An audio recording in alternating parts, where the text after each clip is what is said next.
Her eyes were tightly shut, and she seemed merely to follow the pressure of his arm. Her courage filled him with amazement. At the same time he noticed that a certain odd change had come over her face, a change which somehow evaded his power of analysis.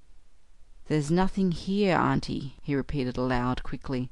"Let's go upstairs and see the rest of the house, then we'll choose a room to wait up in." She followed him obediently, keeping close to his side, and they locked the kitchen door behind them. It was a relief to get up again.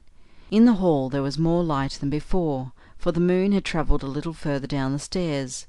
Cautiously they began to go up into the dark vault of the upper house, the boards creaking under their weight. On the first floor they found the large double drawing rooms, a search of which revealed nothing. Here also was no sign of furniture or recent occupancy, nothing but dust and neglect and shadows. They opened the big folding doors between front and back drawing rooms, and then came out again to the landing and went on upstairs. They had not gone up more than a dozen steps when they both simultaneously stopped to listen, looking into each other's eyes with a new apprehension across the flickering candle. From the room they had left, hardly 10 seconds before, came the sounds of doors quietly closing. It was beyond all question. They heard the booming noise that accompanies the shutting of heavy doors, followed by the sharp catching of a latch. "We must go back and see," said Shorthouse briefly in a low tone, and turning to go downstairs again. Somehow she managed to drag after him, her feet catching in her dress, her face livid. When they entered the front drawing room it was plain that the folding doors had been closed half a minute before. Without hesitation Shorthouse opened them. He almost expected to see someone facing him in the back room, but only darkness and cold air met him. They went through both rooms, finding nothing unusual. They tried in every way to make the doors close of themselves, but there was not wind enough even to set the candle flame flickering. The doors would not move without strong pressure. All was silent as the grave. Undeniably the rooms were utterly empty, and the house utterly still. "It's beginning," whispered a voice at his elbow which he hardly recognized as his aunt's. He nodded acquiescence, taking out his watch to note the time. It was 15 minutes before midnight. He made the entry of exactly what had occurred in his notebook, setting the candle in its case upon the floor in order to do so. It took a moment or two to balance it safely against the wall. Aunt Julia always declared that at this moment she was not actually watching him, but had turned her head towards the inner room, where she fancied she heard something moving, but at any rate both positively agreed that there came a sound of rushing feet, heavy and very swift, and the next instant the candle was out. But to Shorthouse himself had come more than this, and he had always thanked his fortunate stars that it came to him alone, and not to his aunt too. For as he rose from the stooping position of balancing the candle, and before it was actually extinguished, a face thrust itself forward so close to his own that he could almost have touched it with his lips. It was a face working with passion, a man's face, dark, with thick features and angry, savage eyes. It belonged to a common man, and it was evil in its ordinary normal expression, no doubt, but as he saw it, alive with intense, aggressive emotion, it was a malignant and terrible human countenance. There was no movement of the air, nothing but the sound of rushing feet, stockinged or muffled feet, the apparition of the face, and the almost simultaneous extinguishing of the candle. In spite of himself, Shorthouse uttered a little cry, nearly losing his balance as his aunt clung to him with her whole weight in one moment of real uncontrollable terror. She made no sound, but simply seized him bodily. Fortunately, however, she had seen nothing, but had only heard rushing feet, for her control returned almost at once, and he was able to disentangle himself and strike a match. The shadows ran away on all sides before the glare, and his aunt stooped down and groped for the cigar case with the precious candle.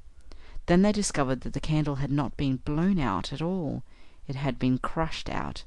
The wick was pressed down into the wax, which was flattened as if by some smooth, heavy instrument. How his companion so quickly overcame her terror, Shorthouse never properly understood, but his admiration for her self-control increased tenfold, and at the same time served to feed his own dying flame, for which he was undeniably grateful. Equally inexplicable to him was the evident physical force they had just witnessed. He at once suppressed the memory of stories he had heard of physical mediums and their dangerous phenomena, for if these were true, and either his aunt or himself was unwittingly a physical medium, it meant that they were simply aiding to focus the forces of a haunted house already charged to the brim.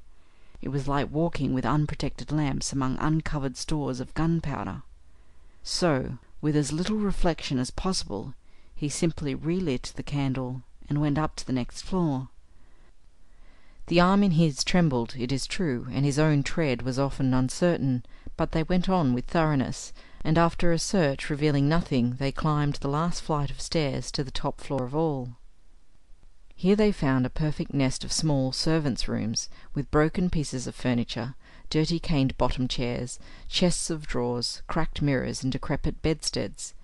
The rooms had low, sloping ceilings, already hung here and there with cobwebs, small windows, and badly plastered walls, a depressing and dismal region which they were glad to leave behind.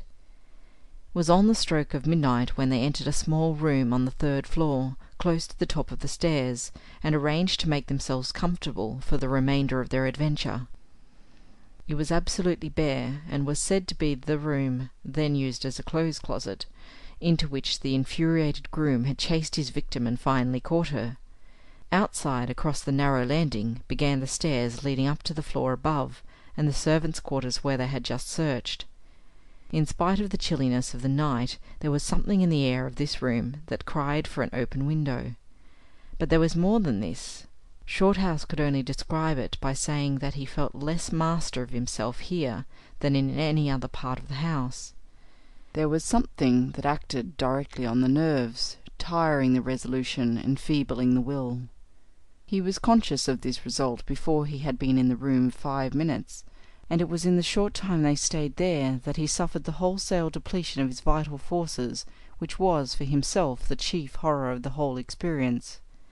They put the candle on the floor of the cupboard, leaving the door a few inches ajar, so that there was no glare to confuse the eyes, and no shadow to shift about on the walls and ceiling. Then they spread the cloak on the floor, and sat down to wait, with their backs against the wall. Shorthouse was within 2 feet of the door on to the landing.